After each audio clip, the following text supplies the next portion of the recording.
going to do a straight stitch around in a square at 5/8 of an inch. So we're going to bring back our handy little seam gauge, and we're going to find 5/8 of an inch here. And for this first one, we're going to do this twice, one at 5/8 and one at 1 inch. And for our first one here, we're going to go ahead and mark the pivot points. So you can use a pen, you can use a fabric marker, or you can use a pencil. I'm going to go ahead and use this pen because I have it. And we're going to measure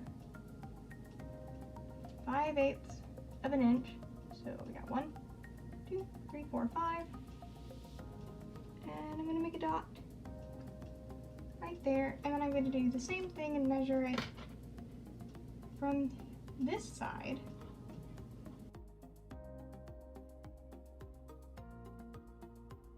And right there where the two lines cross, that's where we're going to do our pivot when we go around the corners. So we're going to repeat this for all 4 sides. So again, we're finding 5/8 of an inch. From this way is here. And from this direction is here.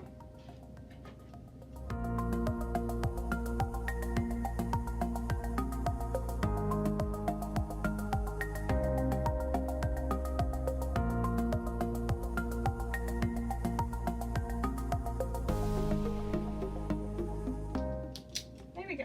We've got all 4 of our pivot points here.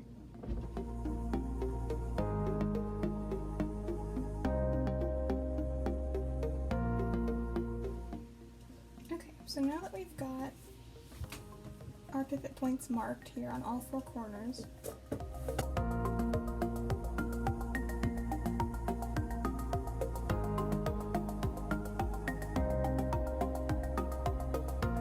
one quick trick that I like to use, if you're not sure where 5/8 lies, where the marking for 5/8 on your machine, and my machine is different than the ones you're going to use in the shop, but that's okay. You can use, again, our little friend here and just butt him up against the needle, so lower the needle with the hand wheel, and then just butt it up against the needle, and then for 5/8. So in the shop, what you're going to do is you're going to lower the sewing foot using a little lever here on the back. My machine does that for me, but I thought that I would mention it. So we're just going to start here. I just put my foot down. I have a little button here. And you're just going to sew just a straight stitch, regular old straight stitch, until you get to your pivot point.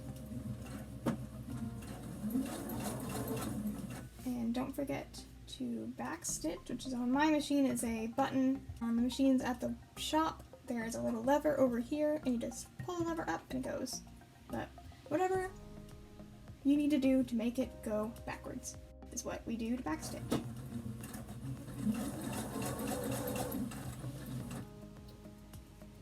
And then straight stitch.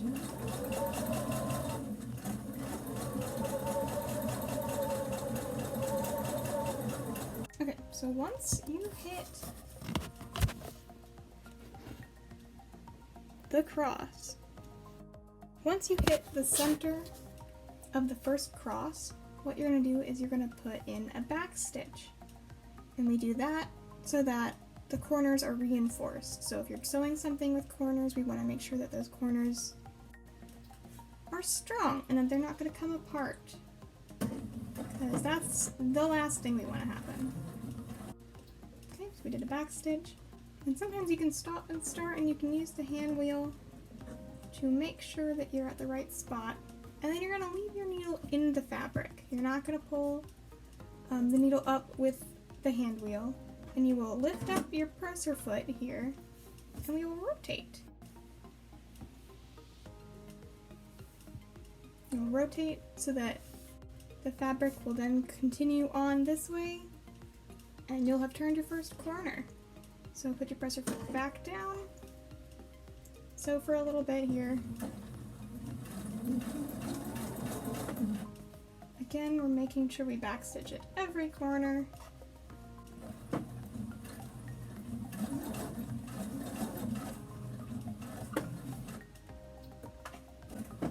And then keep on trucking, just like that.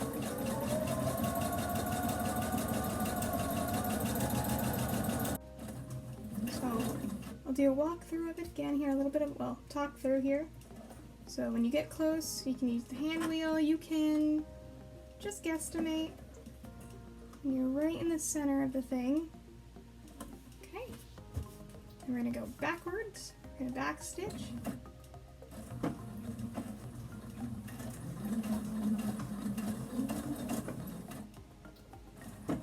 Head right back on, back to that center. Lift up our presser foot and rotate.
And then when you get to the end, so I've done all 4 corners here almost,